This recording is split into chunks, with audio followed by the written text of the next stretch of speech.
Assalamualaikum warahmatullahi wabarakatuh. Alhamdulillahirabbil alamin wassalatu wassalamu ala asyrofil anbiya'i wal mursalin sayyidina Muhammadin wa ala alihi wa sahbihi ajma'in, amma ba'du. Yang saya hormati para syarifah, para ustadzah, para jamaah Majelis Salim Asy-Syadzili rahimakumullah yang berbahagia. Sebelumnya kita kirim Fatihah dulu kepada para pengarang kitab ini, mudah-mudahan biar tambah barokah kepada guru-guru kita.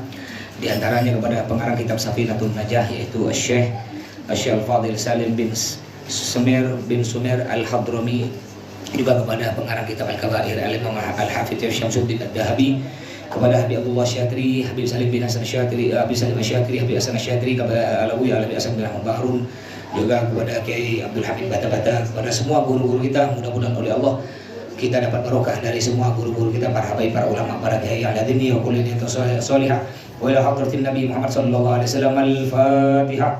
A'udzu billahi minasyaitonir rajim. Bismillahirrahmanirrahim. Alhamdulillahirabbil alamin arrahmanir rahim maliki yaumiddin iyyaka na'budu wa iyyaka nasta'in ihdinas siratal mustaqim siratal ladzina an'amta 'alaihim ghairil maghdubi 'alaihim waladdallin. Amin. Alhamdulillah kita dapat bertemu dan berkumpul lagi dalam rutinan Majelis Taklim Syadzili bulanan, yang mana kita sudah libur kurang lebih 2 bulan ya, Ramadan dengan Idul Fitri. Alhamdulillah ini masih ada suasana Idul Fitri. Jadi saya sebagai pimpinan Majelis Taklim Syadzili beserta istri saya Ustazah Juwita mengucapkan minal aidin wal faizin kullu amu antum bi khairin, mohon maaf lahir dan batin ya. Alhamdulillah masih ada sisa kue-kue ini ya. Tapi ini bukan tahun lalu nih, masih barusan dia, bukan tahun lalu simpan lagi. Jadi halal bihalal kan istilahnya. Apa tuh halal bihalal? Halal bihalal cuma ada di Indonesia, negara lain tak ada. Tapi sebenarnya ada, cuma beda istilah. Apa tuh? Kita sering dengar halal bihalal, cuma banyak orang tak tahu. Halal tuh halal pertama, halal bihalal. Halal yang pertama, kita minta halal kepada orang atas dosa kita, minta halal. Sedangkan bihalal, kita beri halal kepada orang atas dosa dia kepada kita. Bahasa jadinya maaf memaafkan. Jadi mumpung sekarang masih ada lebaran ini ya, kita saling memaafkan. Jangan ada dendam di antara kita. Ya mungkin kemarin ada salah, mungkin ada kawan-kawan kita yang ada salah kemarin, ayo saling maafkan. Kita manusia, al-insan mahlul khata' wan nisyan. Manusia itu tempat salah dan keliru. Yang tak pernah salah cuma Nabi. Nabi Rasul itu maksum artinya tak ada dosa. Sedangkan kita walaupun ustaz, walaupun ulama, walaupun kiai sama punya dosa. Ya, makanya kita saling halal bihalal, saling maaf memaafkan.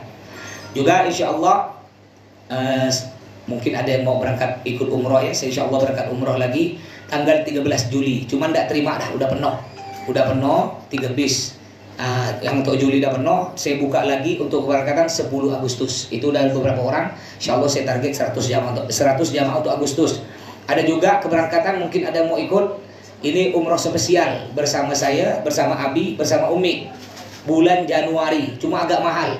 Yang Juli, Agustus saya jual 30 juta karena pakai bintang 3. Yang untuk Januari umroh bareng Abi Umi itu harganya 37 juta. Kenapa mahal? Karena hotelnya bintang 5 yang ada jamnya tuh. Pernah lihat Bu? Pernah lihat ya? Insyaallah mudah-mudahan nyampe nanti di situ semuanya ya. Juga sedikit lagi diinfokan juga sebelum kita masuk pelajaran, karena ini bentar lagi Idul Adha ya, mungkin ada yang mau kurban. Mau kurban silakan, boleh disalurkan kurbannya, sapi, kambing. Kalau tidak ada di sini ya disalurkan ke sini.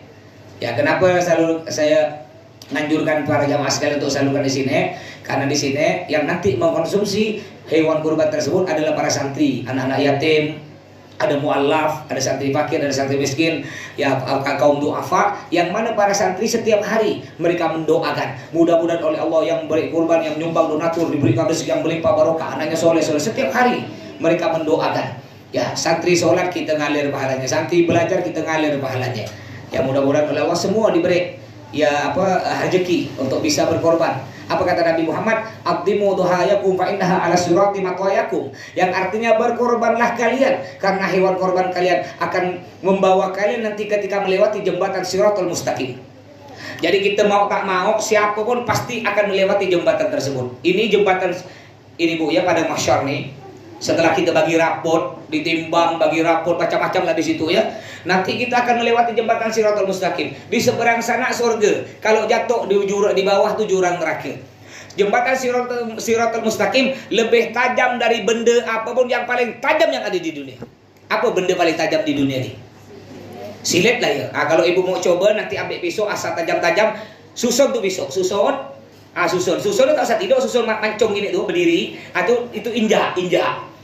Nanti kita Siratul Mustaqim, jembatan tersebut kita akan melewati jembatan tersebut. Ada orang cepatnya sekejap mata, ada secepat kilat, secepat angin, berlari, berjalan, merangkak, ya, bahkan bergelantungan, bahkan sangat banyak sekali yang terjerumus ke jurang neraka di bawahnya. Tapi orang yang berkorban, dia akan melewati jembatan Siratul Mustaqim tersebut dengan hewan korbannya. Makanya hewan korban itu tidak sah kalau kambingnya buta atau kambingnya kurap, ya, atau kambingnya kurus tidak sah. Bukan apa kalau kambingnya kurus nanti, kambingnya kurus, ibunya besar, patah tuh kambing jatuh ke bawah.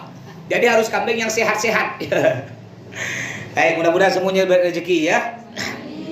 Bismillahirrahmanirrahim. Kita mulai taklim kita, yaitu kitab Safinatun Najah, kitab fikih. Nyampe bab faslun, fasal furudul ghusli itnani. Fardu mandi besar istilahnya. Itnani ada 2. Jadi kalau ibu-ibu semua mandi besar, wajib melakukan 2 perkara. Hendak melakukan 2 perkara ini maka tidak sah mandi kita. Yang pertama apa? An-niyah. Niat.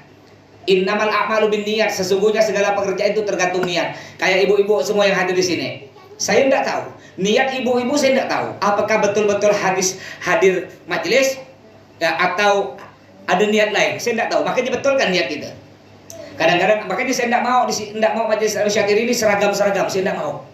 Udahlah pakai yang ada ya lah ya. Kadang-kadang sibuk dengan seragam. Tahun ini warna biru, tahun depan warna merah, tahun depan lagi warna pink. Ya enggak usah memperberat ya. Yang penting Pak pakai biasa-biasa aja. Bapak Pak Ustadz, dalam hatinya Bapak ada niat pamer. Mentang-mentang baru kemarin lebaran beli gelang 10 butik. Kata ke gelang 10 butik. Gimana kabar kau? Sehat ke? Pakai cincin 3 butik nih, cincin 3 butik. Aku itu makan tuh kue itu makan. Jadi betulkan niat kita. Jadi ibu-ibu semua niatkan gini niatnya. Ya Allah, mulai yang kemarin lupa niat, sekarang diniatkan. Ya Allah, saya berniat mulai sekarang sampai mati saya akan mengikuti majelis Al-Syatiri. Saya akan belajar menuntut ilmu agama. Oh, rupanya nanti suatu saat oleh Allah kita berat penyakit. Mudah-mudahan sehat semua ya. Berat penyakit mamanya, stroke, naudzubillah dijauhkan oleh Allah. Ya, kita penyakit tiba-tiba kita meninggal dunia. Oleh Allah tetap kita ditulis sebagai orang yang menuntut ilmu sampai mati. Makanya niatkan dulu, betulkan niat. Maka yang pertama di antara fardu mandi besar yang wajib kita lakukan ketika mandi besar, yang pertama yaitu an-niyah, niat. Ayo kita sama-sama baca niat mandi yuk sama-sama. Bismillahirrahmanirrahim. Nawaitul ghusla liraf'il hadatsil akbari fardhan lillahi ta'ala. Bahaya Pak Ustaz, bahaya bahasa Arab, bahasa apa aja yang kita paham. Niat saya mandi besar. Ya, enggak perlu disebut mandi ini sebab apa. Niat saya mandi besar sebab tadi malam saya bapak tak boleh tak sebut. Bila dia enggak perlu disebut. Niat saya mandi besar karena haid. Niat saya mandi besar karena nifas, enggak perlu. Cukup ya bilang niat saya mandi besar fardu kata Allah Ta'ala. Udah cukup dah. Enggak perlu dijelaskan lagi sebabnya apa. Kalau kita enggak niat enggak sah. Ya, jadi hati-hati ibu-ibu ya. Kalau ibu ndak niat mandi besar, mandi gitu aja ndak sah. Kalau mandinya ndak sah, sholatnya ndak sah. Karena mandi berhubungan dengan sholat nanti. Yang kedua, fardu mandi yang wajib kita lakukan yaitu ta'mimul badan bil ma. Meratakan badan kita diratakan, dikenakan semua bil ma'i dengan air. Dari ujung rambut sampai ujung kaki wajib kena air. Satu titik yang ndak kena air maka ndak sah. Makanya hati-hati. Ketika mandi dilihat dulu takut ada sampai mohon maaf, kadang-kadang kita mandi ini kan berdiri, ada yang mandi berdiri ya, mandi berdiri. Kalau kita mandi berdiri Saya mau tanya ibu-ibu, mandi berdiri, air, ya, mohon maaf ya, lipatan bokong, masuk enggak air di situ? Kalau kita mandi berdiri, enggak masuk, enggak sah. Mandi besarnya enggak sah. Jadi air tersebut wajib kena ke, ini kalau bahasa Arabnya halaqatud dubur, ya lingkaran lubang belakang. Ya, luarnya, bukan dalam lubangnya, bukan luarnya. Itu wajib kena air. Sedangkan kalau kita mandi besar, air tersebut tidak akan kena. Caranya bagaimana? Kita jongkok, siram. Ya, jadi bagian lubang belakang kita itu kita siram. Walaupun tidak jongkok, mungkin kita agak ngangkang sedikit sambil digosok-gosok siram. Kalau kita tidak gitu, tidak sah. Ini banyak orang tidak tahu. Atau juga umpamanya lehernya berlipat, atau ketiaknya berlipat, dia mandi cuma gini ya. Padahal sini berlipat ya, atau perutnya berlipat. Saking bamanya apa besarnya, perutnya berlipat, itu wajib begini, wajib masuk air semua. Jadi intinya dari ujung rambut sampai ujung kaki wajib kena air. Satu titik tidak kena air, tidak sah mandi besar gitu. Sampai-sampai ada cerita dalam kitab nih, ada wali. Apa tuh wali? Wali itu orang soleh. Wali itu bahasa Arabnya kekasih. Waliullah, kekasih Allah. Alhamdulillah kita di Pontianak ada seorang wali perempuan yang sangat terkenal. Ya masya Allah, para ulama, para pejabat juga banyak sowan ke beliau. Insya Allah ibu-ibu pernah juga sowan beliau. Siapa namanya? Bu Babah Anissa Al-Haddad. Beliau termasuk waliyah. Kalau perempuan, kalau laki-laki wali, kalau perempuan waliyah. Ya, saya kemarin dengan beliau ke sana, saya dengan Ami Holil kemarin ke sana, karena beliau disuruh baca qasidah. Beliau manggil saya Ustaz Sarukan baca qasidah. Saya tolak. Maaf Bu Babah, suara saya ini jelek. Ya kalau Bib Toha ya enak. Makanya saya itu tidak mau buka kelompok selawat, bukan Bib Toha disuruh terus. Ayolah Mas, buat kelompok selawat. Saya bilang, Beb, kalau sampai anak buka kelompok selawat bisa kalah antum, Beb. Bukan apa kalau sampai saya berselawat sekarang nih, Bu, mic bisa jebol, Bu. Benar saya, salon bisa rusak. Saking jeleknya lah. Akhirnya Abu Bapak dipaksa, enggak apa-apa walaupun jelek. Akhirnya bacalah qasidah depan Abu Bapak, alhamdulillah ngambil barokah. Itu namanya wali. Jadi ada seorang wali kasih Allah. Beliau ini meninggal dunia, lalu disuruh, akhirnya para wali-wali yang lain mandi kan, ngambil berkah kan, mandi kan. Setelah selesai mandi, kata yang mandi kan nih, ada berapa orang, udah yuk, selesai kita mandi. Rupanya, ya, ada bagian kuping nih belum basah. Ketika yang mandikan nih berbalik, ayo udah keluar yuk, dipegang kena nih sama mayat nih, dipegang. Jangan loh kau, nah belum basah nah. Nah kalau ibu kira-kira gimana Bu? Ada mandikan orang dipegang gitu, balik lagi ada? Oh, tak ada balik lagi. Makanya kadang-kadang ada suami itu terlalu lebay Bu. Bila gini, sayang, cintaku padamu sehidup semati. Oh. Sekali istrinya meninggal, ibu meninggal, nak pergi WC ya takut. Manggil anaknya, bang sini, antar mama yuk ke WC. Ngapa Pak? Antar bapak ke WC ngapa Pak? Takut ada mak kau. Kalau betul kita sehidup semati sudah takut. Jadi mandi berhati-hati Bu ya. Dari ujung rambut wajib, umpamanya ibu biasakan dikepang-kepang, atau rambutnya di apa tuh yang diputar-putar gitu, moncong gini nih, disanggul gitu, diikat tuh ya. Lah ibu tuh wajib dibuka. Kalau tidak dibuka tak masuk, tidak sah. Ya, juga dijelaskan dalam kitab ini, di syarahnya dalam kitab Safinah yang bagian dalam, wa sunanuhu, ada sunnah-sunnah mandi juga, sab'ata asyar, ada 17. Di antaranya tasbih, membaca bismillah. Jadi sebelum mandi disunahkan baca bismillah. Tapi baca bismillahnya bukan di dalam kamar mandi. Andaikan ibu mandi, bacanya di luar. Kenapa? Karena dalam kamar mandi tidak boleh kita mengucap nama Allah. Sedangkan bismillah ada nama Allah. Bismillahirrahmanirrahim. Haram kita nyebut. Boleh nyebut di dalam hati, kecuali kamar mandinya terpisah. Kadang-kadang kan ada rumah kamar mandinya terpisah. Separuhnya kamar mandi, separuhnya tempat WC. Itu boleh ketika kita kamar mandi, itu boleh di dalamnya. Nah, kalau rumah saya tidak dipisah. Semuanya ada WC di kamar satu, di dapur satu, di lantai atas satu. Semuanya gabung. Kenapa? Karena tidak ada tanah.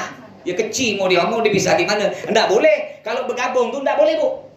Ibu mengucap bismillahirrahmanirrahim dalam WC, yang dalam kamar mandi yang ada WC-nya itu tak boleh, haram. Kenapa? Karena ada tempat buang kotoran di situ. Saking mulianya nama Allah. Tapi kalau dipisah tadi boleh. Anda kayak gimana? Ibu mandi di WC, mau baca bismillah. Caranya gimana? Baca di dalam hati. Enggak usah ngucap pakai mulut. Ya bismillah dalam hati, bismillahirrahmanirrahim dalam hati. Terus sunnah selanjutnya wa ghuslul adza. Membasuh sesuatu yang mengganggu, yang bisa menyebabkan air tak masuk. Contoh di antaranya biasa nih lem besi. Lem besi hati-hati Bu ya. Biasa kan kita masang-masang apa gitu ya, pakai lem Korea, lem gila, kata orang Pontianak, lem gila.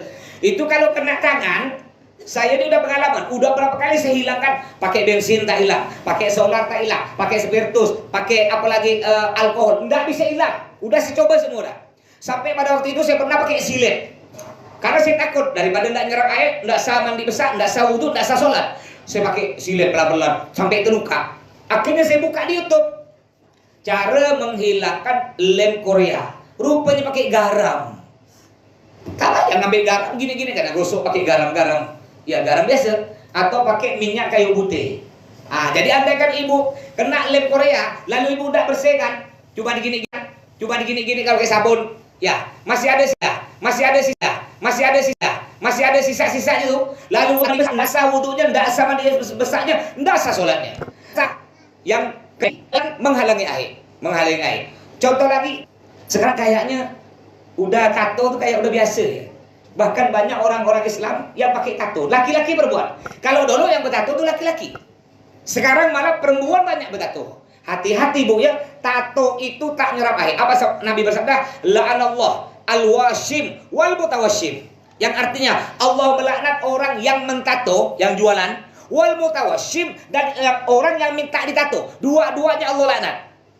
Gimana Ustaz? Saya ini dulu preman, atau dulu saya nakal, perempuan nakal, membayar.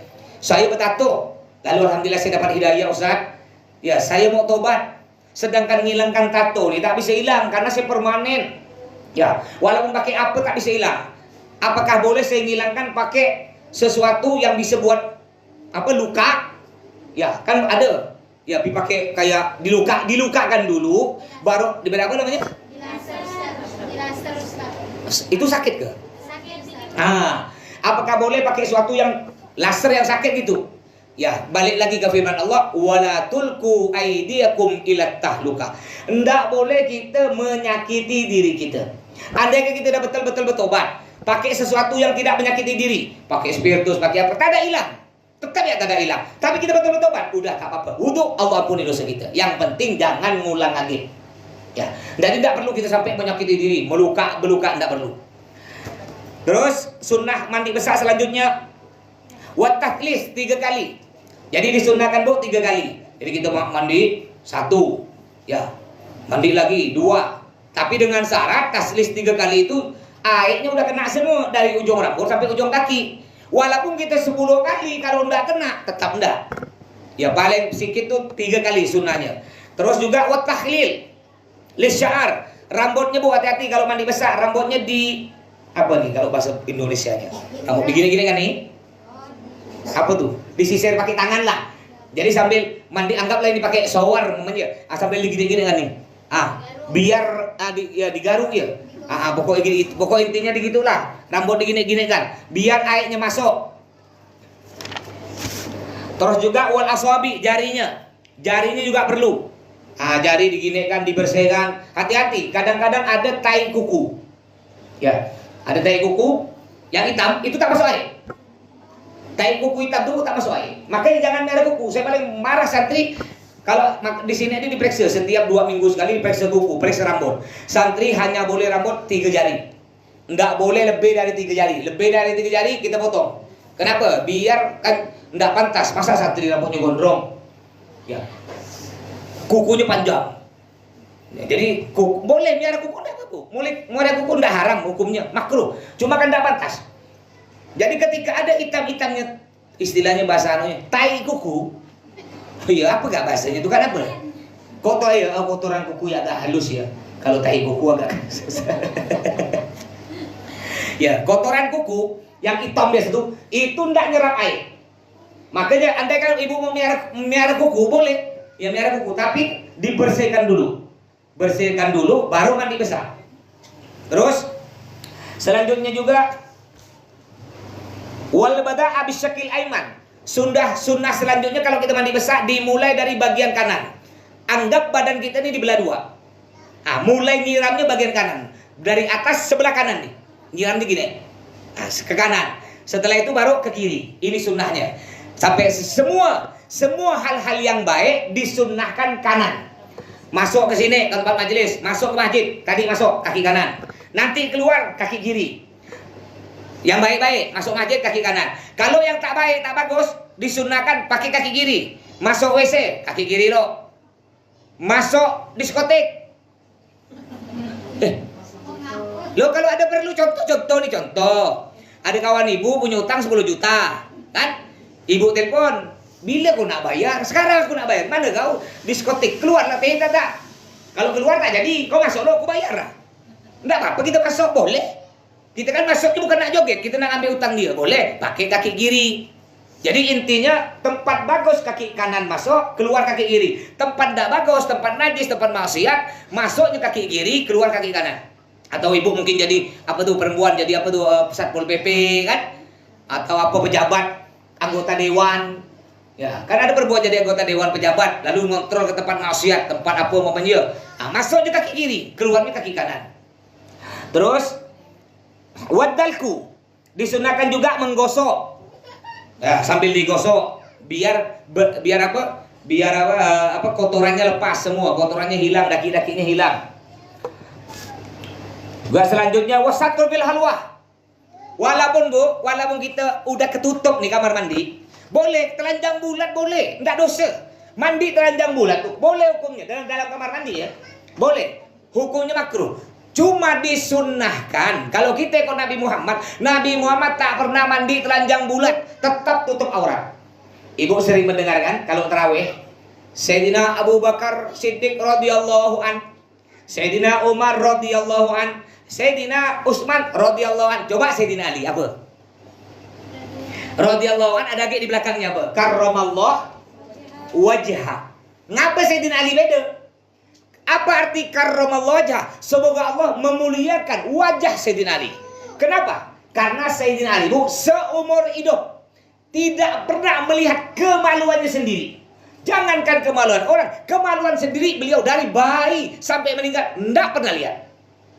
Makanya Allah muliakan wajahnya. Begitu pula Nabi Muhammad.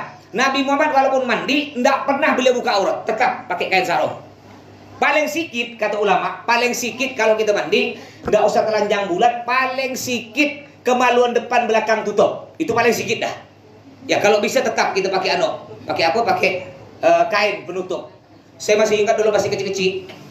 Biasa ada perempuan yang kalau hamil berapa bulan tuh 4 bulan atau 7 bulanan, kan ada apa tuh? Acara apa namanya tuh? 7 bulanan. Banyak nih saya masih kecil-kecil orang ranggang nih mandi di pinggir jalan. Nanti di sampingnya siap air bunga, siap nampan talam, cantik. Jadi habis mandi dipangkong kepala tuh pakai cantik pak gitu ya, baru simpan duit. Mandi di depan orang ramai. Zaman dulu masih awam. Ya, belum ada ustaz sulit. Sekarang enggak bisa. Sekarang kita udah dapat ilmu dari HP, dapat ilmu. Zaman dulu mungkin yang tua-tua masih ingat aku. Kan mandi di depan umum, di pinggir jalan. Bapak-bapak pun ikut. Cuma ngapa dulu ya? Ngapa dulu pun hal gitu istilahnya ndak terlalu ribut orang ya. Kalau sekarang viral kalau sekarang. Ngapa? Karena orang zaman dulu pun pikirannya ndak kotor. Orang zaman dulu pun ngelihat gitu pun ndak sampai nak ngaco. Beda dengan sekarang. Sekarang pun kecil-kecil naudzubillah. Hampir tiap hari itu lihat tuh. Lihat di HP. Ada anak SD umur 12 tahun memperkosa anak SMP umur 15 tahun. Gara-gara apa? Dosa. Ini gara-gara HP. Ya, barusan lagi 3 malam lalu di Pontianak di daerah Siantan dia, tol. Ingat dapat tak ibu? Budak-budak kecil itu bawa arang, bawa arit tuh. Budak-budak kecil udah kena tangkap tuh. Ngapa rosak? Ini gara-gara HP.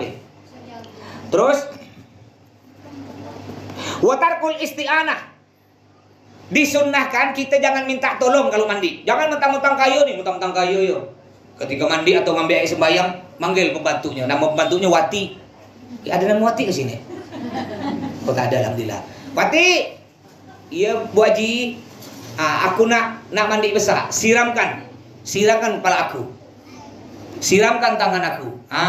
Iya silakan. Ya, Silakan yang baru. Ini masuk ke dalam masih bisa, masih muat. Ya. Jadi walaupun kita kaya, Bu, jadi bos kayak apa, enggak disunnah di hukumnya makruh. Silakan. Ya, hukumnya makruh kalau kita minta tolong. Jadi, silakan. Ya. Waalaikumsalam. Jadi jangan minta tolong sampai ngambil air. Kadang-kadang mohon maaf nih. Ya, ada orang mentang-mentang punya pembantu, remote depan mata jarak semeter, masih panggil pembantu. Wate, kata dia. Iya Bu Haji, remote ambil kan. Ada tak tu? Malas. Ya, padahal depan mata, ujung-ujung kena Allah beri penyakit, stroke. Wate, remote ambil kan. Ya, baru tu rasa tu. Jadi makruh kita minta tolong ya kalau dalam hal-hal ni mandi besar. Terus bab selanjutnya faslun syurutul wudu'i asyaratul. Syarat-syarat wudu ada 10. Jadi kalau kita wudu harus memenuhi 10 syarat. Kurang dari salah satu syarat ini tidak sah wudu kita. Yang pertama al-Islam. Wajib beragama Islam. Jadi andaikan ada orang non muslim, bukan orang Islam, lalu dia wudu nih, pandai dia wudu, apakah dia boleh megang Al-Quran? Tidak boleh. Kenapa? Wudunya tidak sah. Kenapa wudunya tidak sah? Karena dia belum baca syahadat. Jadi syarat pertama wudunya sah, syaratnya harus Islam, orang Islam. Syarat yang kedua tamyiz. Tamyiz. Ini banyak orang salah kira. Saya mau tanya ibu-ibu nih. Ibu-ibu nyentuh laki-laki yang bukan mahram, ya, yang bukan adik kandung, bukan anak. Anggaplah sepupu lah. Ada budak laki-laki umur 8 tahun, salaman ke ibu. Ibu dah punya sembahyang nih. 8 tahun laki-laki, sepupu ibu atau anggaplah ada ipar, kan bukan mahram tuh. Salaman ke ibu. Ibu wudu lagi apa langsung sholat? Ayo, bingung kan? Ada dua pendapat ulama nih. Ada ulama satunya wudu lagi. Belum balik. Jadi ini ya. Ini banyak orang salah. Makanya di sini disebut tamyiz. Apa itu tamyiz?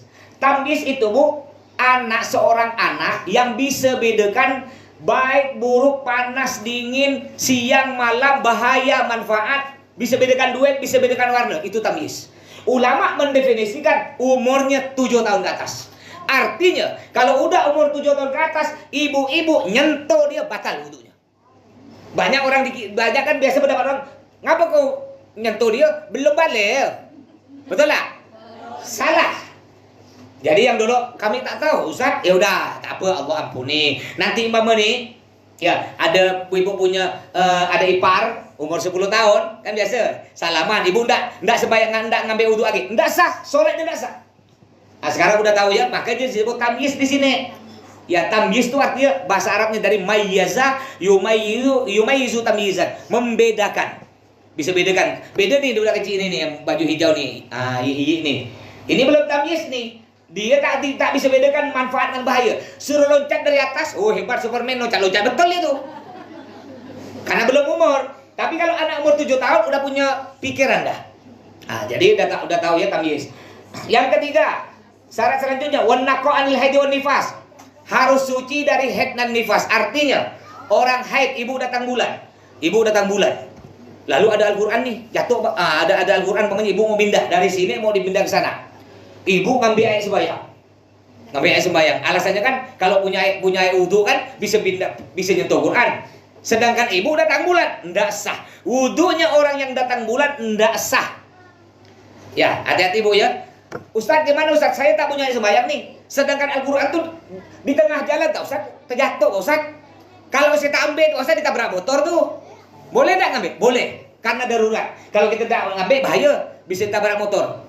Atau Al-Quran tiba-tiba dari sini jatuh, anak kita loncat-loncat. Kalau kita belum mengambil sembahyang. Kalau kita ngambil sembahyang dulu, bisa injak-injak kena budak-budak kecil-kecil yang bergurau-gurau tuh. Enggak apa-apa, kita ambil dulu, kita amankan dulu. Boleh, dalam keadaan darurat.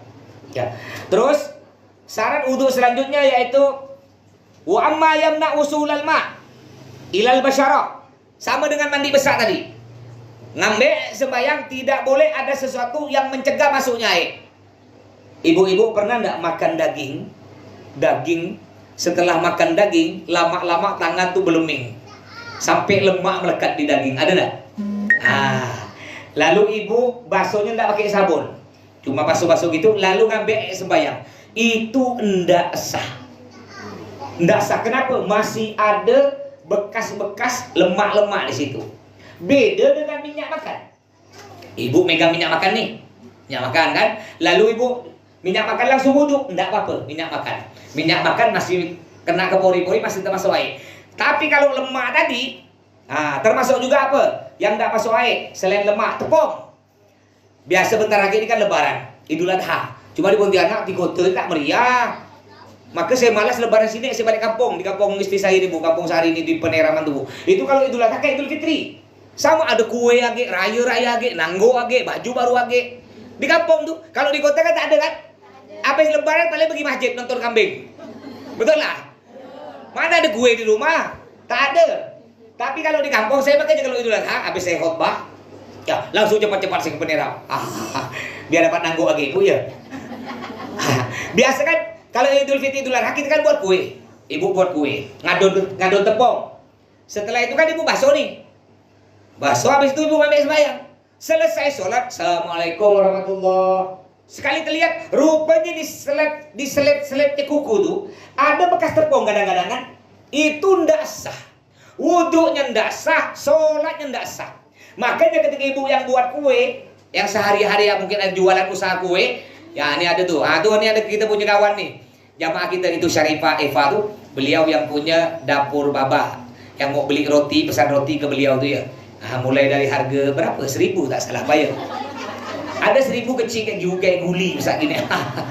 Ya ibu mungkin daripada kita beli ke kawan lain, ke orang lain, bagus kita sama-sama kawan kita. Nih, kan mungkin di sini ada yang jual nasi Arab macam-macam ya. Semakin ada grup yang belum masuk grup-grup. Mungkin nanti ada info kan, saya ada acara, mungkin ada kawan yang jual roti. Kita menghidupi istilahnya ekonomi kawan kita sendiri. Oh saya mau perlu nasi Arab, mungkin ada kawan pandai buat nasi Arab atau perlu apa kan? Silakan. Saya perpingin tuh grup itu, grup Majelis Syatri Hidup diposting lah, yang bagus-bagus lah. Jangan kuda di ribut-ribut yang masalah nasab tuh. Sekarang tak zaman lagi ngurus nasab, sekarang ngurus nasib. Betul lah Bu? Cari duit banyak-banyak, berangkatkan saya ke Mekah nanti umroh. Ya udah tak zaman lagi dah.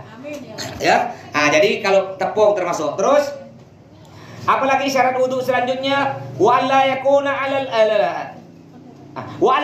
'alal udwi ma yuwayyirul ma. Ndak boleh berada di atas anggota wudhu kita sesuatu yang dapat merubah air. Contohnya apa? Disebutkan dalam kitab ini. Contohnya minyak wangi. Nih contoh nih. Ibu dipakai minyak wangi. Minyak wangi di tangan loh. Minyak wangi. Atau hand body. Kadang-kadang ada pakai hand body itu. Ibu langsung tidak dibersihkan hand body pakai sabun, tidak dihilangkan. Langsung ambil air sembahyang. Setelah sholat ibu gini kan.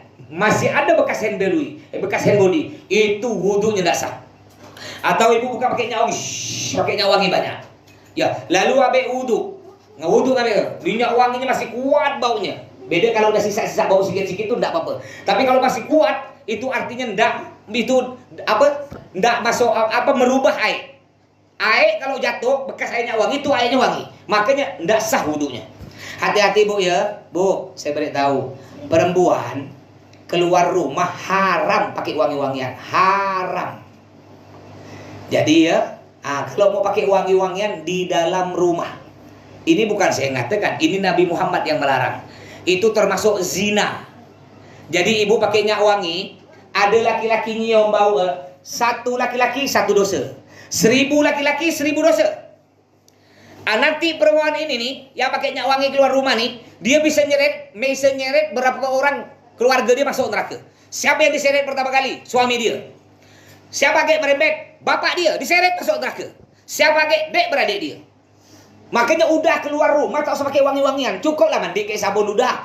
Ini kadang-kadang ya Allah keluar rumah minyak wangi sebotol habis. Dalam rumah kan suami ya Allah cium rambut bau ketombe, cium mulut bau petai, cium leher bau kalpanakan, di balik badan baunya tanah. Betul lah Bu? Di luar wangi, tiduran suami bau ketiak. Istri Nabi Muhammad Bu yang kita jadikan contoh. Istri Nabi Muhammad kalau keluar rumah tak pernah berdandan, tak pernah berwangi-wangi, enggak. Tapi kalau dalam kamar dengan Nabi Muhammad cantik, wangi. Makanya ibu-ibu tak usah Bu, tak usah. Ya, tak usah pakai wangi-wangian. Saya paling tak suka saya. Alhamdulillah istri saya ini udah pakai wangi-wangi kalau dikamarkan saya ini, Masya Allah. Saya belikan minyak wangi yang paling mahal di Mekah, Bu. Saya mandikan dia, Bu. Ya. Terus, wal ilmu bi fardiyatihi. Yang selanjutnya yaitu kita harus tahu bahwa wudu hukumnya wajib. Kalau ibu tidak tahu, saya nanya, Bu, ngapa ibu wudu? Ya, wudu ya lah. Apa hukumnya? Hukum wudu, enggak pernah aku tahu. Aku sih wudu ya, enggak sah wudunya. Ibu harus yakin bahwa wudu hukumnya sunnah. Atau gini, Bu, ibu wudu tuh kalau basuh muka gimana? Wajib tak? Wajib. Kalau tangan tak ada, tak sah juga.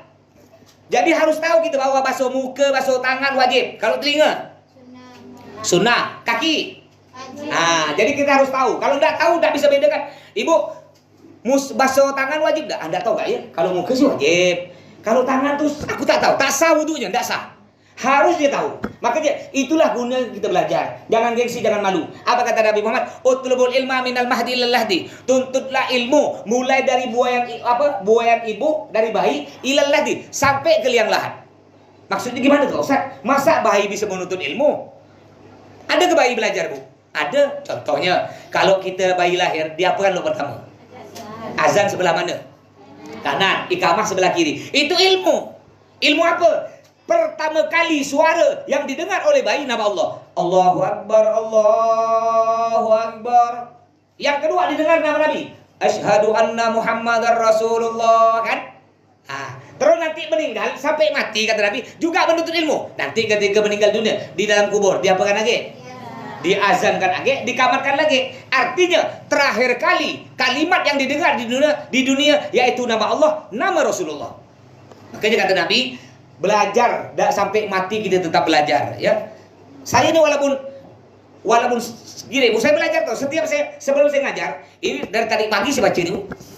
Dari pagi baca, Dohor tadi baca, Asar baca, Maghrib tadi baca lagi.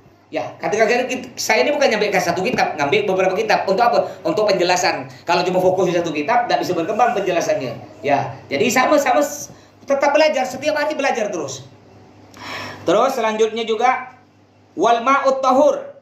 Syarat wudu selanjutnya pakai air yang mensucikan. Air itu terbagi dua, Bu, ya. Ada air suci, ada air mensucikan. Apa bedanya? Air suci bisa dikonsumsi tapi tak bisa dipakai untuk mandi besar. Tidak bisa dipakai ngambil air sembahyang. Contohnya apa? Air kopi. Kopi bisa tak diminum? Bisa tak untuk wudu? Wudu lah pakai kopi. Kena semut ya. Makanya kata orang Arab, ya, an-nasu dhahabu ila man indahu dhahabu wa man la indahu dhahabu fa anhu an-nasu qad dhahabu. An-nasu malu ila man indahu malu wa man la indahu malu fa anhu an-nasu qad malu. Bahasa jadinya gini, di mana ada gula, di situ ada semut. Ketika kita kaya banyak duit, bukan keluarga pun ngaku keluarga. Betul lah? Bukan keluarga datang, lebaran penuh rumah. Ketika kita mulai jatuh, kadang-kadang asli keluarga pun tak pergi. Itulah biasa, itu memang biasa perputaran zaman dia. Jadi yang dinamakan sahabat sejati, Sabu, yang dinamakan sahabat sejati. Ketika kita jatuh, ketika kita sakit, ketika kita miskin, dia tetap tak berubah. Itu baru sahabat sejati. Sulit mencarinya. Terus syarat selanjutnya waduhulul waqti wal muwalah lidaimil hadath. Harus nunggu masuk waktu sholat, baru dia boleh wudu. Bagi siapa? Bagi orang yang selalu berhadas. Siapa contohnya? Yang istihadhah. Istihadhah, darah penyakit. Perempuan tuh keluar darah. Ada 4 darah yang keluar dari perempuan. Pertama, darah haid. Ibu tahu kan darah haid. Yang kedua, darah wiladah. Apa darah wiladah? Darah wiladah darah yang keluar berbarengan dengan keluarnya bayi. Barengan. Mohon maaf ya. Ini contohnya. Ini bayi. Ketika bayi keluar darah. Itu disebut darah wiladah. Yang ketiga darah nifas. Apa darah nifas? Darah nifas yaitu darah yang keluar setelah keluarnya nafas. Apa nafas? Maksudnya bayi. Bayi kan bernafas. Bayi maksudnya manusia. Setelah keluar bayi masih keluar darah, itu disebut darah nifas. Yang keempat disebut darah istihadhah. Apa darah istihadhah? Darah penyakit. Makanya ibu yang istihadhah, termasuk juga yang keputihan, Itu ibu baru sah ngambil air sembahyang, nunggu masuk waktu. Jadi mama azan nih, anggaplah tadi azan isya. Walaupun ibu dari maghrib, nggak batal nih. Maghrib ibu tak batal. Azan isya secara otomatis ibu batal. Jadi setelah azan isya ibu wajib ganti pempes. Apa tuh namanya kalau? Apa? Pentil. Pentil liner. Ah iya. Pembalut. Payah namanya pentil apa tak tahu saya. Pakai pembalut lah ya. Jadi kita cebok-cebok dulu, ganti pembalut, pakai celana lagi, wudhu lagi. Wudhu, sholat isya. Setelah sholat isya ibu baru yang sunnah-sunnah. Tambah sholat sunnah, baca Quran. Nanti ibu bapaknya anggaplah nggak tidur semalam sampai azan subuh. Walaupun ibu tak ada batal, tak ada gentut, tak ada tidur, azan subuh wajib cebok lagi, ganti pembalut lagi, wudhu lagi. Sampai duhur nggak batal, wajib. Jadi intinya setiap azan wajib. Orang yang tadi istihadhah atau termasuk tadi keputihan atau salisul baul. Salisul baul ini orang kencing terus tak berhenti. Ada tuh. Ada juga orang berak terus kena penyakit. Ada juga orang kentut terus. Iya. Nggak bahaya bu. Kentut tuh tak bahaya bu. Ada satu kentut yang bahaya bu. Apa tuh? Habis kentut ada yang ngikut. Itu bahasa Indianya terkencet. Itu bahaya. Ya. Baik, alhamdulillah sudah selesai bab syarat wudu. Sebelum saya lanjut ke kitab Al-Kabair, ini masalah tasawuf. Mungkin ada pertanyaan dari ibu-ibu, dipersilakan. Bebas. Tentang bab mandi besar, bab wudu atau bab yang lain, bebas.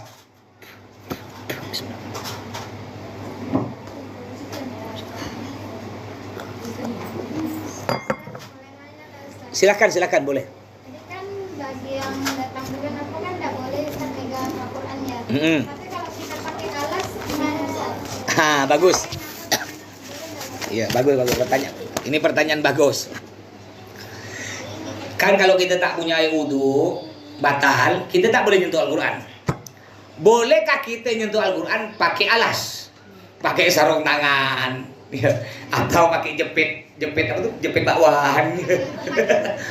Iya, enggak boleh tetap. Ya, jadi orang yang batal wudu, enggak punya wudu, bukan cuma enggak boleh menyentuh Al-Quran, juga enggak boleh membawa Al-Quran. Kalau kita memang itu kita tak nyentuh kan, cuma kan kita bawa. Jadi dua yang tak boleh, nyentuh tak boleh, bawa tak boleh. Paham tak? Nah, ini kalau ini kan nyentuh nih, ini nyentuh.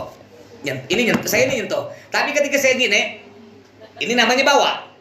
Oke lah saya tak nyentuh karena saya pakai ini. Pakai ini Bapak ya, contoh pakai ini, pakai surban nih. Saya gini kan nih ya, kan. Nah, saya kan tak nyentuh. Tak nyentuh. Tapi gini. Nah, namanya apa tuh? Tak boleh Kak. Ya paham ya? Nah, jadi tak boleh. Ada lagi silakan yang di luar. Ada lagi bebas, jangan malu. Kalau biasa kan ziarah datang bulan tidak apa-apa Kak, tapi tidak baca Yasin. Apakah boleh perempuan, kita lihat hukum lo nih, pelan-pelan lo, boleh nggak perempuan ziarah kubur? Kata siapa nggak boleh? Perempuan ziarah kubur boleh, ya tapi ada syaratnya. Syaratnya apa? Jika aman dari fitnah.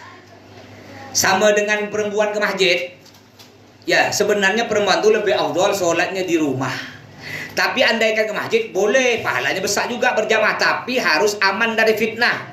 Maksudnya aman dari fitnah, tak boleh berdandan, tak boleh bercantik-cantik, apalagi berwangi-wangi. Bahkan dimakruhkan, ya sangat tidak boleh andaikan perempuan itu cantik sekali, tak usah ke masjid. Tak usah ke masjid. Ada perempuan cantik berlebih, anggaplah dia apa tuh kalau yang ikut lomba-lomba yang paling cantik-cantik itu? Ya modelnya, dia juara 1, menang. Wanita paling cantik sekalbar. Dia kalau dalam Islam dianjurkan tak usah ke masjid dia. Ngapa pula nanti nimbulkan fitnah. Bukan apa, dia sholat belakang, yang bapak-bapak berzikir kan biasa begini. Subhanallah, nanti takut dia. Subhanallah. Payah enggak? Ya, jadi lebih bagus tak usah. Tapi di sini enggak ada yang cantik berlebih, enggak di sini. Rata ya semua. Jadi ziarah kubur boleh. Kalau datang bulan gimana? Boleh. Tapi tak usah baca Yasin.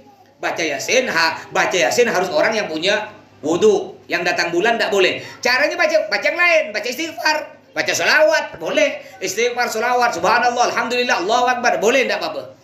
Ya, baca Fatihah. Fatihah boleh karena itu rutinitas dengan niat berzikir, dengan niat zikir.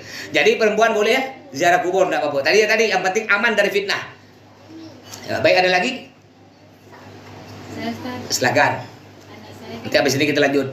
Aku nanti ada pertanyaan lagi. Lututnya bengkak, masih muda, terus kalau sholat tuh nggak sempurna, itu sah ke Nggak sempurna gimana? duduknya agak. Oh, duduknya. Oh, beliau punya anak ya? Ya. Anaknya jatuh lah ya, jatuh. Lututnya. Jadi kalau dia sholat, duduknya nggak sempurna, bukan begini. Anggaplah duduknya begini. Nggak apa-apa. Nggak boleh. Walaupun ibu sehat ibu tak sakit. Kan sunnahnya kan ini sunnah. Duduk gini nih bu. Tasyahud tuh, atahiyatul terakhir duduk gitu. Itu sunnah. Anda kan ibu nggak mau gini, mau duduk bersila begini. Sah? Ya, ibu mau duduk begini nih. Atahiyat. Sah. Cuma hukumnya makruh. Ngapa makruh? Karena ini tidak ikut sunnah Nabi. Yang sunnah begini. Ya apalagi itu sakit. Kalau sakit tidak makruh. Karena orang sakit tidak apa-apa, boleh semampu dia. Ya orang sakit kalau sholat. Jadi duduk di kursi lah ya. Nggak usah duduk di kursi. Bahkan banyak orang sekarang nih kurang paham, dia ikut Mekah. Kan? Udah berangkat ke Mekah. Saya ini dulu nih cerita nih. Ada orang ke Mekah. Dulu saya sering ngisi pengajian, tak usah sebut masjid, tak usah. Adalah satu masjid. Dulu nih imamnya kalau imam baca bismillah. Bismillahirrahmanirrahim. Baca bismillah, cantik suara dia. Lalu dia berangkat ke Mekah umroh. Datang dari Mekah, saya ngisi pengajian di situ. Saya tak mau imam, disuruh imam kena. Saya tak mau, dia imam terus. Udah tak baca bismillah dah, Bu. Allahu Akbar. Alhamdulillahirabbil alamin. Apa tak baca bismillah kata saya nih?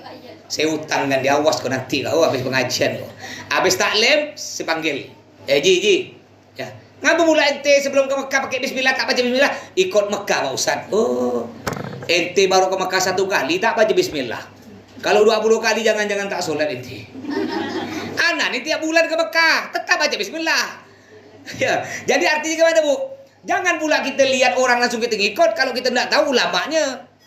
Ya, itu pentingnya guru. Makanya kata ulama, man laisa lahu syaikhun fa syaihuhu syaitan. Yang tidak ada guru, maka gurunya setan. Ya, kayak gitu. Dia asal lihat ya, lihat mata ngikut. Tidak boleh gitu. Kita harus tahu siapa imam yang bolehkan tak pakai bismillah. Siapa imam yang bolehkan pakai bismillah. Jadi balik lagi tadi pertanyaannya apa tadi? Sholat. Biasa orang ini kan ketika ke Mekah atau nonton di TV lah. Kan banyak. Padahal itu sehat. Dia sujud pun bisa. Banyak orang di Mekah tuh sholat tak ada sujud. Di kursi ya kan? Allahu Akbar, sami Allah. Sujud begini. Itu boleh kalau betul-betul dia tak bisa sujud. Contoh kalau dia sujud, sakit kepala nak pecah malah. Nggak usah sujud, boleh. Tapi kalau dia masih bisa sujud, wajib dia sujud, Bu. Umpamanya dia berdiri tak bisa berdiri. Dia tak bisa berdiri lama. Oke lah, dia duduk di kursi. Rukuknya dia di kursi. Sami Allah pun masih di kursi. Tapi rupanya dia sujud masih bisa. Nggak boleh dia sujud di kursi. Wajib dia turun dari kursi, sujud. Nggak sah kalau dia. Kecuali kalau tadi dia betul-betul tak bisa sujud. Umpamanya ada bisor sebelah butik sini. Gimana nak sujud? Nggak apa-apa, harap maklum, darurat. Ya, baik, nanti kita lanjut lagi pertanyaan. Kita berpindah kepada kitab ini, kitab tasawuf ya. Ini kitab apa, kitab tasawuf? Kalau ini namanya kitab fikih. Apa bedanya fikih tasawuf? Kalau fikih ini ngajarkan kita tentang bagian luar, ibadah luar, sholat, luar-luar lah, puasa. Kalau ini tasawuf apa? Ngajarkan kita untuk baguskan hati. Jadi ini bagian luar kita, ini bagian dalam kita. Jadi kita akan masuk lagi. Ini kitab judulnya Al-Kabair, membahas tentang dosa-dosa besar. Yang mana kita banyak tanya ke. Dosa besar selanjutnya. Ini banyak nih, hati-hati. Apa yaitu uququl walidain. Durhaka kepada kedua orang tua. Allah berfirman di dalam Al-Quran, a'udzubillahi minasyaitonir rajim. Wa qadara rabbuka alla ta'budu illa iyyah wa bil walidaini ihsana. Allah mewajibkan kepada kita. Yang pertama Allah wajibkan kita untuk menyembah Allah. Yang kedua Allah wajibkan kita untuk berbakti kepada kedua orang tua. Ada seorang sahabat Nabi namanya Algamah. Agama ini Bu, lebih sayang pada istrinya tapi kurang ke orang tuanya. Makanya ibu, kadang-kadang ada suami berik-berik ke orang tuanya sendiri, bertapuk-tapuk. Ada tak? Ada kan? Takut ke ibu, ada tak? Kalau ibu tahu suami ibu begitu, ibu yang istri solihah, ibu bilang ke suaminya, udahlah bang. Ya kalau perlu gini, suami ibu ini kadang-kadang bertapuk-tapuk kan. Ibu yang berik, bang beras tuh mama. Lain kali kalau abang berik, udah berik ya mama. Mama abang kan mama kami. Itu istri solihah. Bukan malah begini, disalahi kadang-kadang gini. Malah mak kau ya terus kau beri bang, makku tak ada. Bu, suami itu wajib menafkahi dua. Suami wajib menafkahi istri dengan anak. Juga suami wajib menafkahi orang tua, wajib. Bukan cuma ibu yang dinafkahi, orang tua wajib. Kecuali kalau orang tua udah kaya dan mampu, tidak wajib. Ya.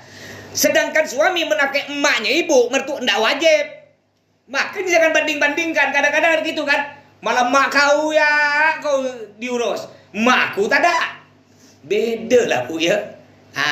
Jadi ibu kalau istri solihah gitu-gitu. Jangan sekarang mohon maaf Bu, banyak suami takut bini Bu. Singkatannya DKI, dibawa ke tiap istri. Badan tak besar. Oh ikut fitness binara kau, sama-sama apa? Tombok ni kau ya. Balik rumah ya Allah kayak kucing. Di luar singa, di rumah kucing. Dulu kan? Baru keluar rumah semenit bini telepon, bang mana kau? Ke depan deh, balik. Ya, jadi gitu. Jadi ada sahabat Nabi namanya Alqamah, Bu Alqamah. Dia nih Bu kurang perhatian ke emaknya. Kalau istri sakit, sibuk dia langsung dokter, wah dokter spesialis. Emak sakit, beli obat bodrek ya lah, 2.000 cukup. Bawa ke puskesmas paling, puskesmas ya. Kalau emak sakit dalam mahal mak. Puskesmas ya. Kalau bininya baju lebaran berjuta-juta, emak baju lelong beli ke daster 3 bulan. Ya, pokok dia lebih perhatian. Kalau bini manggil cepat dia berdebu kata orang putih nak, berdebu dia datang. Kalau emak masih slow ya lilin. Pokok ke emaknya kurang. Suatu hari ini emaknya sakit keras. Ya, lalu si Alqamah Alqamah ini sakit keras. Yang durhaka ke emaknya, Alqamah sakit keras. Enggak bisa mati-mati Bu. Itu termasuk sisaan dari Allah. Ya, udah berapa hari tak mati-mati. Diajak, ayo sebut Allah, tak bisa. La ilaha illallah, tak bisa. Allah tak bisa. Makanya ibu, kalau ada orang nak meninggal tuh Bu, namanya talqin. Ibu bilang, ayo, kalau masih dia napas masih panjang, bacakan syahadat. Kalau napasnya agak setengah, bacakan la ilaha illallah. Kalau udah pendek, bacakan Allah Allah aja. Allah. Jangan pula kadang-kadang jemput. Gitu. Bot.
Gara-gara tadi berbakti kepada orang tua. Ya, terus disebutkan juga kullu dzunub, ini bahaya nih. Bahaya hati. Kullu dzunubi, semua dosa. Yuakhirullah, Allah akhirkan. Adzabahu, siksaannya. Yuakhirullah minhum ma syaa ila yaumil qiyamah. Allah akhirkan siksaannya nanti di hari kiamat. Illa kecuali uququl walidain, durhaka kepada kedua orang tua, fa innahu yu'ajjil li sahibi. Durhaka kepada orang tua oleh Allah didahulukan di dunia. Kalau dosa lain, Bu, naudzubillah ya, berzina, narkoba, mabok, judi slot. Ada yang main judi slot? Banyak. Baca. Ya. Ya Allah, sekarang bahaya nih, Bu, judi slot nih, Bu, ya. Ya. Ada orang banyak lah yang kena dah, tak usah kita ngomong lah. Ya. Ini anggaplah dia dosa. Dosa tadi judi slot, berzina, narkoba, macam-macam. Itu nanti siksaannya nanti di neraka nanti. Allah undur nanti di akhirat. Kecuali satu dosa, Bu. Satu dosa nih. Ini sebelum di akhirat Allah berelok di dunia nih dosa. Siksanya sebelum nanti di akhirat Allah berelok di dunia. Apa? Uququl walidain. Durhaka kepada orang tua. Makanya ibu pernah dengar cerita kan? Pernah tak? Ketika anak melawan orang tua, lalu dia keluar rumah sambil emosi, lalu orang tuanya bilang, mudah-mudahan kau kena tabrak kau. Kena tabrak, betul. Pernah tak dengar? Itu Allah dahulukan. Saking bahayanya kita durhaka kepada orang tua. Allah dahulukan di dunia. Makanya kalau ibu pingin usahanya lancar, hidupnya senang, senangkan orang tua. Guru saya menyebutkan nih, ini Al-Habib Habib Salim bin Abdullah Syari. Ketika saya mau berhenti mondok, beliau nanya, ayo doa lidak, abang ma ente, kalau bahasa Bunda, abang ma ente masih hidup, alhamdulillah Habib masih hidup. Ente pingin senang hidup ente, pingin Beb, pingin enak hidup ente, pingin Beb, senangkan orang tua ente. Kuncinya satu, ente pingin senang, ekonomi ente senang, hidup ente senang, barokah, senangkan orang tua. Kuncinya itu. Jadi ibu yang masih sumpak, masih punya orang tua, balik senangkan orang tua. Senangkan orang tua tak harus beri duit banyak-banyak, tak ada. Belikan apa pinang ya sebutin, senang dah beliau tuh. Ya emak suka apa mamanya, isyarat asin gembung, masakan besok asin gembung kirim ke emak. Atau sambil urut emak, sambil urut. Banyak cara untuk menyenangkan orang tua. Allah balas dengan senangnya kita. Ibu pingin pendek umur? Pingin panjang umur? Di sini ada juga nih, Bu. Nih. Faqad ja'a rajulun ila Nabi sallallahu alaihi wasallam. Ada seorang laki-laki datang kepada Nabi. Mana tadi? Oh, ini nanti di bawah. Ini ada seorang sahabat datang, "Ya Rasulullah, wahai Nabi. Inna abi yuridu ayyahtaja mali. Ayyajtaha mali." Nabi, saya ini punya orang tua. Dia diselo ya masuk rumah saya, Nabi. Ngambil kunci motor BPKB digadai. Ada tak orang tua kadang-kadang itu kan? Berutang 20 juta tak ada dibayar. Masuk kamar rumah, habis duit-duit saya diambil, tak bilang-bilang Nabi. Ya, tanah saya dijual tak berkabar orang tua saya itu. Dia bilang kepada Nabi. Maksudnya dia ingin minta dukungan Nabi bahwa orang tuanya salah. Apa? Bukan Nabi bela dia, Nabi marahkan dia. Apa Nabi bilang? Anta wa malu kali abek, kata Nabi.